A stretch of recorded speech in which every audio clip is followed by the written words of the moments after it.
What is Heavy's best primary weapon to use in MvM? You probably already know the answer to that. Oh! But I'm gonna give you my opinion on it anyway. Ah, this is bad! Starting at the absolute bottom of the barrel is the Natasha. This thing has exactly one use and one use only, and that's slowing down giant super scouts. And that's all well and fine and good, but at minus 25% damage, this thing is not going to be doing much to literally anything else, including regular scout bots. The slowdown effect on this weapon is so minor, so barely even noticeable, that I swear I never even feel a difference at all, except against giant super scouts. The only time this has any effect at all. And not to mention, it's absolutely terrible at shredding through tanks. Granted, Heavy's not meant to be doing that, but this is by far and away the worst minigun to be doing that with. No! Next up we have the Tomislav. Now, the majority of people would say the Tomislav is worse than the Natasha. I disagree. I'm not trying to defend the Tomislav. I'm not trying to make it sound like it's a good weapon. Oh, no.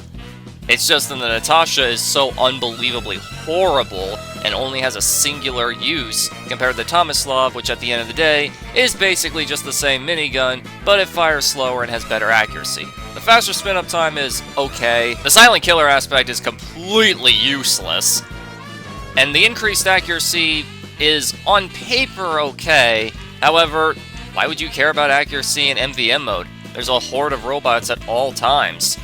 With the regular minigun, the spread, if you missed your primary target, chances are the bullet curved around it and hit the guy next to him instead.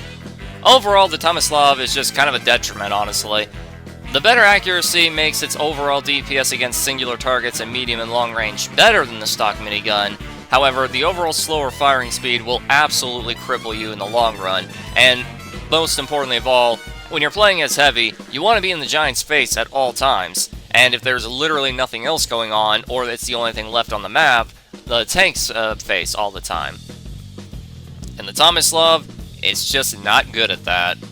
Yes, I like this new weapon. Now we get into the top 3 miniguns, all 3 of which are perfectly viable. This one probably being the least viable of them all, the Hue Longheater. This thing is perfectly okay. The slight damage nerf is hardly even noticeable. The only true downside is the fact that it chews through ammo so insanely fast.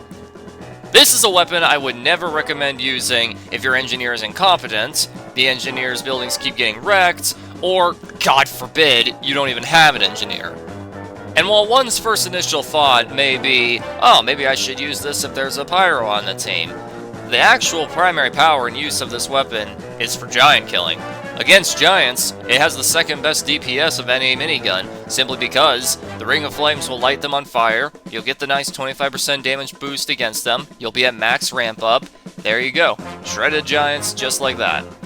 While the Hue Longheater is overall a perfectly fine and dandy weapon, most of the time you're gonna really miss the versatility of the regular minigun or the raw power of the Brass Beast.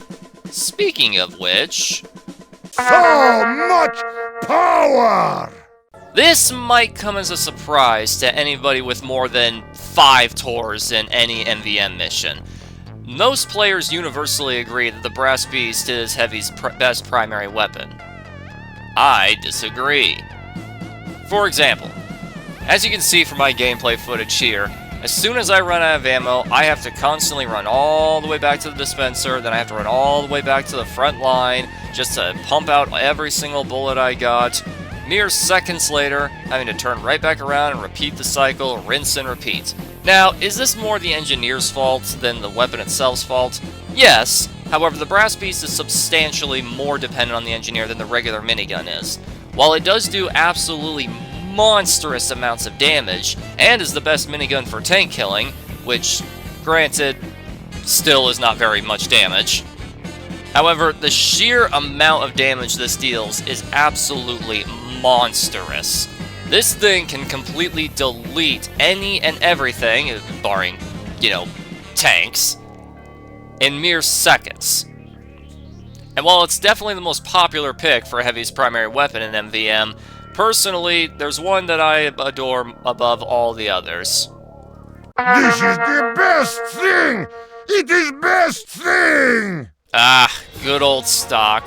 My absolute favorite, my bread and butter, my old reliable. And I'm not just saying that because I have an Australian version. The stock minigun is, in my humble opinion, the superior choice over the Brass Beast, and is overall Heavy's best primary weapon. Why do I say that? Well, it has great mobility, great flexibility, amazing damage. It is everything you could possibly want in a minigun without any drawbacks. It is in fact the only minigun that does not have some sort of mobility or damage restriction on it. When using the stock minigun, you're substantially less dependent on your team. You're substantially less dependent on your engineer. Again, if you even have one. And to prove that the DPS of the minigun is still substantial, even when compared to the Brass Beast, let's compare the overall damage to a tank with every single minigun here.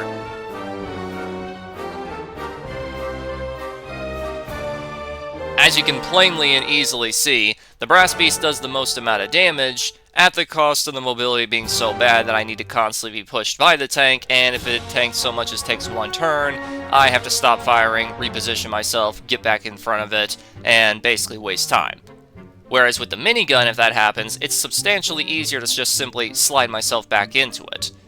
The Hugh Longheater also does the same amount of damage, more or less, barely any less. However, because the ammo is being chewed through so insanely fast, I have to stop firing and immediately go collect another ammo crate. Whereas the Tomislav's damage is quite pitiful, and the Natasha's...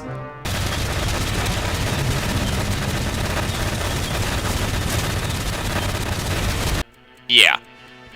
While many veterans may disagree, I personally think the stock minigun is the absolute best, bar none. Now, if your team is very good, and if your engineer is very competent, or, just really generous towards you specifically, then the Brass Beast is substantially better. If for some insane, wild reason, or, you're just on Hamlet's final wave, and everybody and your mother is pyro, then sure, Hugh Longheater's not half bad either. But overall, if you want the best experience, the most versatility, and the easiest to pick up and use, stock can never go wrong. Thanks for checking out this video. This is the first time I've done any TF2 based content for just a regular video outpowering my live streams. If you liked what you saw, why not subscribe and donate to my PayPal with the link down in the description below. If you liked what you see, and this does well, I can make more videos about other classes, or other slots, or entire class tier lists.